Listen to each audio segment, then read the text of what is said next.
tunnels. Prince of tunnels. Prisons are built to project certainty. Reinforced concrete, steel doors, rotating guard shifts. Through a tunnel Used by El Chapo, the master of tunnels. Surveillance grids designed to eliminate blind spots. The architecture of confinement is not only physical, it is symbolic. It communicates control. Twice, Joaquín El Chapo Guzmán walked out of that certainty.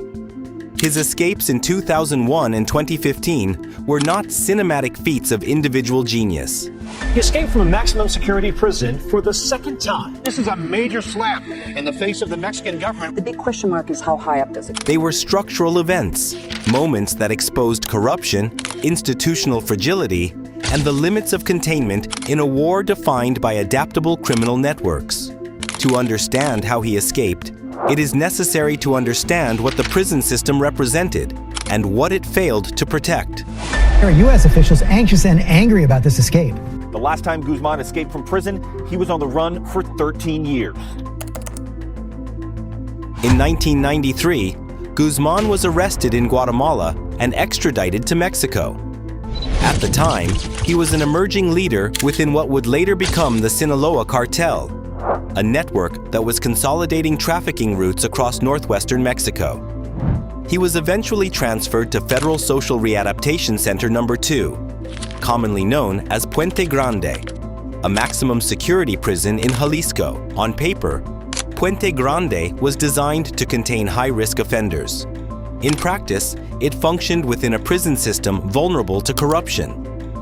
During the late 1990s, Mexico's correctional infrastructure struggled with underpaid personnel, limited oversight, and entrenched patronage networks. High-profile inmates with financial resources could negotiate privileges. Investigations later revealed that Guzmán maintained access to unauthorized visits, communication channels, and relative freedom of movement within the facility. His incarceration did not sever operational links to the outside. It shifted the command center indoors. Containment was conditional. Those richest, most notorious drug kingpins broke out of prison. Former cartel leader is considered one of the most dangerous drug traffickers in the world. On the evening of January 19, 2001, Guzmán disappeared. Initial reports suggested he escaped inside a laundry cart pushed through security checkpoints. The image was vivid, almost theatrical. To the Mexican government, he's just public enemy number one. And it dominated headlines. But the simplicity of that narrative obscured the deeper reality. More than 70 prison employees were investigated. Officials were charged. Security logs had been manipulated. Checkpoints failed to trigger response. Surveillance oversight was compromised at multiple levels. Whether Guzmán exited concealed in laundry or through other facilitated means became secondary. The essential fact was this: prison personnel enabled the breach. The system did not fail through force. It failed through compromise. Once outside, Guzmán entered a network prepared for his re-entry. Safe houses were arranged. Transportation was secured. Communications resumed seamlessly. The Sinaloa Cartel did not fragment during his absence. It expanded.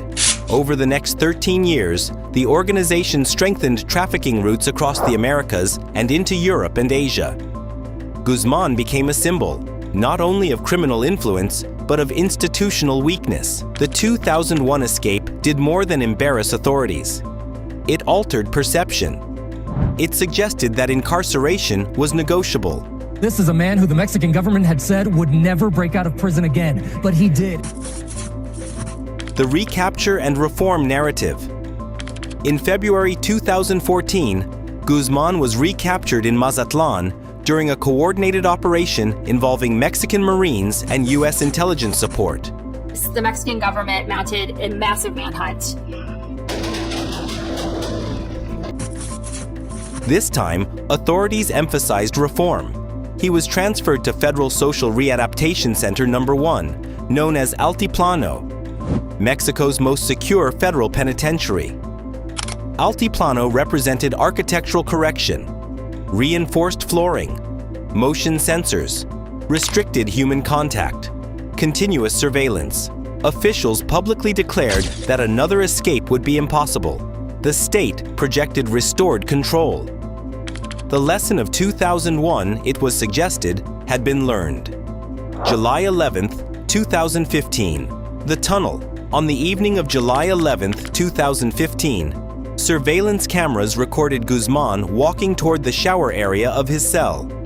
The shower space, designed to preserve minimal privacy, created a narrow blind spot from overhead cameras. When guards reviewed the feed, he was gone. They entered the cell. In the center of the shower floor was a precisely cut rectangular opening through reinforced concrete. Beneath it descended a vertical shaft approximately 10 meters deep. At the base, a horizontal tunnel extended more than 1.5 kilometers beyond the prison perimeter. The tunnel was ventilated, electrified, engineered. A rail-mounted motorcycle system transported tools and soil.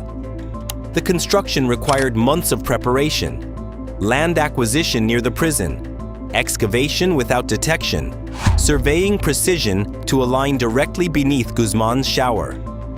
This was not improvisation. It was infrastructure. The 2015 escape differed from 2001 in scale and symbolism.